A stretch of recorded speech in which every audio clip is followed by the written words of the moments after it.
L'oratorio di San Donato, con l'annesso eremo, si trova sopra l'abitato di Ronchena, in comune di Borgo Valbelluna e in parrocchia di Lentiai. Forse di età longobarda, anche se la prima attestazione è del 1529, è dedicato a San Donato, vescovo e martire di Arezzo, che subì il martirio il 7 agosto del 362. Un edificio dal tipico aspetto quattrocentesco, con tetto a capanna, campaniletto a vela a unica navata.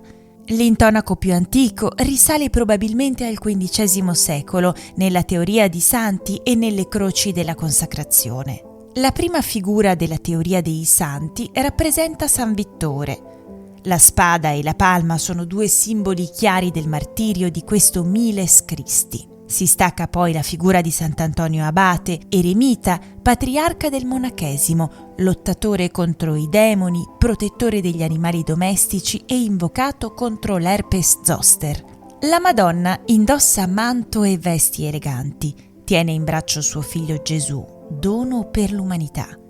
L'aureola del bambino infatti è crucifera, egli indossa ai fianchi un perizoma e porta al collo una collana, simboli di passione.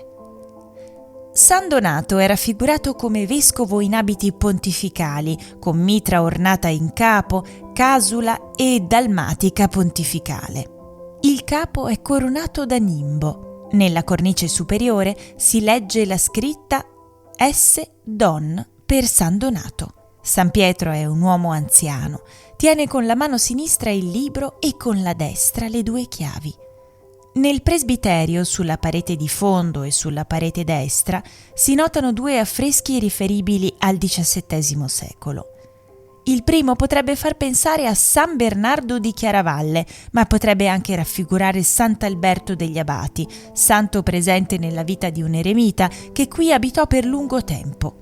Sant'Alberto degli Abati appare spesso raffigurato proprio con un rametto di giglio in una mano e con un libro nell'altra, con abito scuro e manto bianco.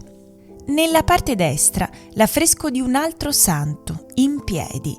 Indossa una veste nera e nella mano sinistra sorregge un libro chiuso. Spesso è identificato come Sant'Antonio da Padova, ma si potrebbe supporre che si tratti di Sant'Agostino, raffigurato come semplice monaco agostiniano con saio nero e cintura, vista la lunga presenza nell'eremo degli agostiniani.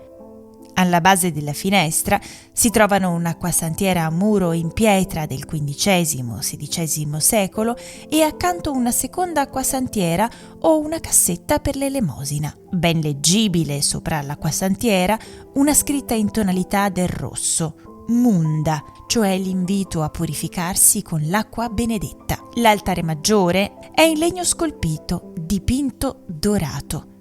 La mensa con paliotto mobile, ma i due paliotti originari in cuoio del XVII-XVIII secolo sono ancora conservati in altra sede. La cornice racchiude una tela di autore ignoto della fine del XVII secolo, con la raffigurazione della Madonna con il bambino in trono e i santi Donato e Bartolomeo. Dalla chiesa o da una porticina indipendente si entra nell'eremo, formato da due piani collegati da una scala interna. Al piano terra domina una stanza allestita a cucina e al piano superiore è stata arredata una spaziosa camera con un piccolo bagno funzionale. Dalla fine del XVII secolo alla metà del XVIII secolo è attestata la presenza degli eremiti. Per un lungo periodo furono eremiti dell'ordine di Sant'Agostino e in seguito del Terzo Ordine francescano.